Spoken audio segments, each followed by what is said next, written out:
Bonjour à toutes et à tous. Au programme du JT de ce mercredi 29 janvier, rémunération d'un gérant de SARL, erreur dans le PAP sur la proportion homme-femme et taxe d'aménagement.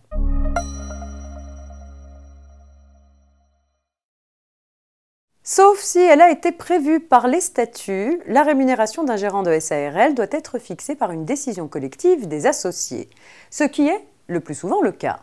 Dans cette hypothèse, la question s'est posée de savoir si cette décision peut intervenir après le versement de la rémunération. Oui, confirme la Cour de cassation dans une décision récente. Dans cette affaire, les statuts de la SARL ne précisaient pas si la rémunération du gérant devait être fixée pour l'exercice comptable à venir ou pour celui qui se terminait. De plus, au cours des derniers exercices, cette rémunération avait toujours été fixée par les associés à l'issue de l'exercice auquel elle correspondait. La Cour de cassation en a conclu que l'approbation de la rémunération a posteriori était régulière.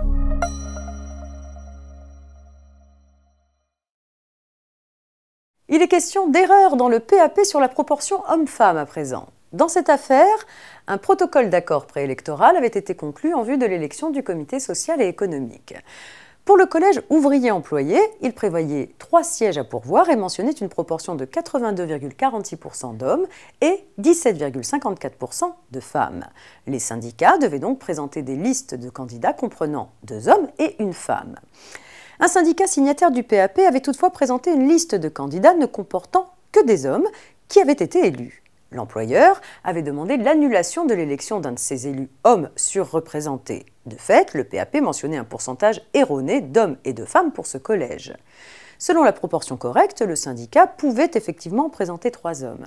Mais la Cour de cassation a considéré qu'à partir du moment où le syndicat avait signé sans réserve le PAP et avait présenté des candidats sans émettre non plus de réserve, il ne pouvait pas ensuite contester la proportion d'hommes et de femmes inscrite dans l'accord postérieurement à l'élection du CSE pour légitimer sa liste de candidats.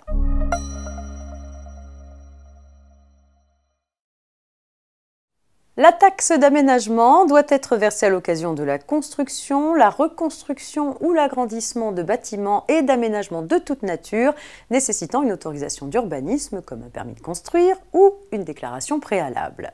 Cette taxe est due par le bénéficiaire de l'autorisation de construire ou d'aménager en 2 fractions égales ou en une seule fois si son montant est inférieur à 1 500 €.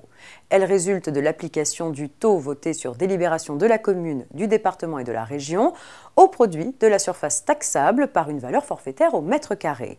Ces valeurs forfaitaires sont actualisées chaque année. Celles-ci sont en hausse en 2020 par rapport à 2019 puisqu'elles sont fixées à 860 € en Île-de-France et 759 € hors Île-de-France. Fin de cette édition. Excellente journée et rendez-vous demain.